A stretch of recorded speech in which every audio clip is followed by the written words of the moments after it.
ሰላምታችን ይድረሳችሁ ውድ የቻናላችን ቤተሰቦች፣ ዛሬም እንደተለመደው ትኩስ ሳምንታዊ ጉዳዮችን እያነሳን ቆይታ እናደርጋለን። አብራችሁኝ ሁኑ። ብቸኛው መደገፊያው አምላክ ነው ትላለች ባለቤቱ።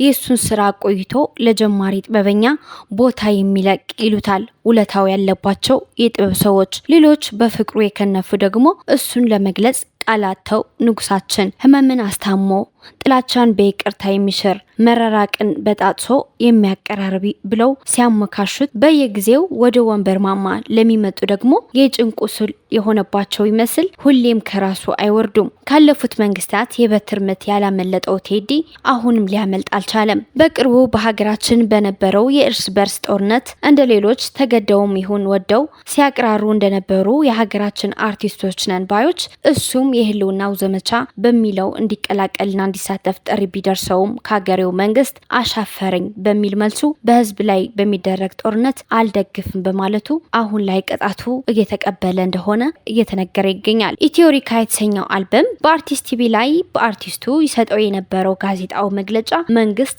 አግዶታል። በዚህ ዙሪያ ታዋቂ አርቲስቶች ተቃውሟቸው፣ ቁጣቸው እየገለጹ ይገኛል። ከሁሉም ግን የጋዜጠኛው ነብዩ ሲራክ አባባል የብዙዎችን ቀልብ ስበዋል። ቴዲ አፍሮ በቀለም ልታጠፋው የማትችለው ሽበት ነው ብሎታል።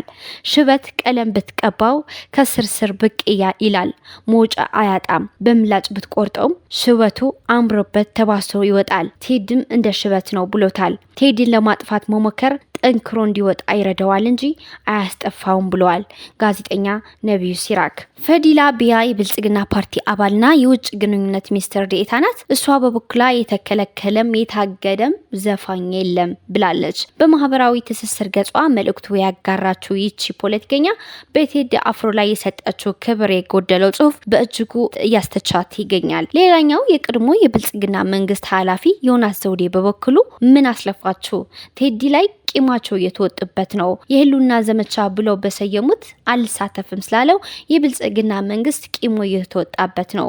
መንግስት ለቴዲ ጥላቻ አለው ብለዋል። እናንተስ በእነዚህ ሁለት የመንግስት ኃላፊዎች ላይ እርስ በርሳቸው የሚጣረሱ ሀሳቦች መስጠታቸው ምን ትላላችሁ? እኛ ግን ቴዲ እድል ይቅናው እንላለን። ሌላ ጉዳይ የሚሆነው በየጊዜው ከጣቢያው የሚወጡ ጋዜጠኞች ተሳስተው እንኳ ስላደጉበት ስለ ታዋቂነት ያተረፉበት ኢቢኤስ ጥሩ ነገር ሲያወሩ አይደመጡም። በየፊናቸው የኢቢኤስ ስም የሚያጎድፍ አረፍተ ነገሮችን ደርድረው ትረካ የሚወጣው ድርሰት በየጊዜው ሲያወሩ ማየት የተለመደ ከኢቢኤስ የሚወጡ ጋዜጠኞች ተግባር ነው።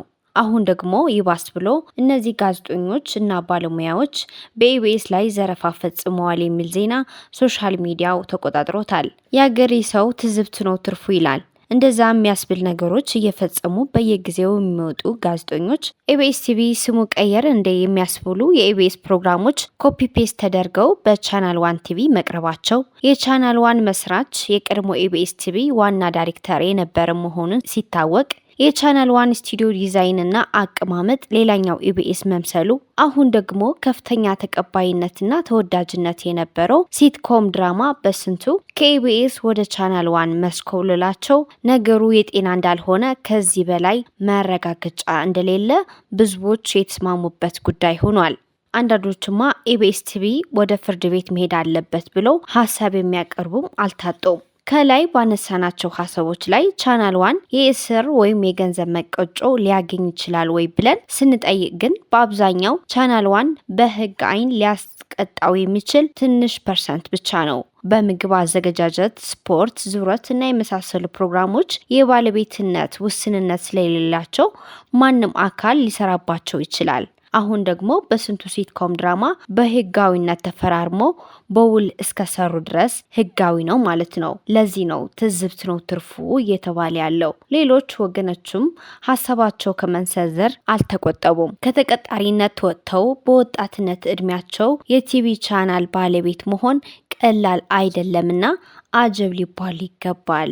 እነ ናፍቆት እነ ሊላ ይላሉ። ቻናል ዋን ከነዚህ ወጣት ጋዜጠኞችና ባለሙያዎች ጋር ወደፊት የሚሉም አልታጡም። በዚህ ጉዳይ ላይ እናንተ ምን ታስባላችሁ? ሀሳብ አስተያየታችሁን ኮሜንት ላይ አስቀምጡልኝ። እንግዲህ ተመልካቾቻችን ለዛሬ ያዝናቸው ትኩስ መረጃዎችን እነዚህ ነበሩ። ቀጣይ በሌላ አዳዲስ መረጃዎች እስክንገናኝ ድረስ ቸርን ሰንበት።